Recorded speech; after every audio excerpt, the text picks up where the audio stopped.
Alam mo, 28 years old na ako ngayong 2024. And may bagong pagsubok for month of January and sana ma-survive ko yung year na to na may peace ako. At the same time, na-accomplish ko yung goal ko for 2024. Even hindi na ako bigyan ni Lord ng jowa. Ma-fulfill ko lang yung gusto ko sa life.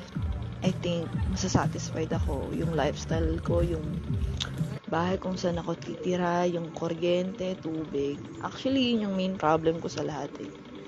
And I'm praying for a better life to me. Because I know it's really hard to be alone. But Lord, can you give me a better life to me? Because I feel so nothing today. And I ask myself, what is my plan for 2024? Even I have my own journal.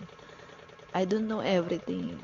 Parang kailangan ko ng taong i-guide ako patungo sa aking pangarap. Yun lang. Thank you.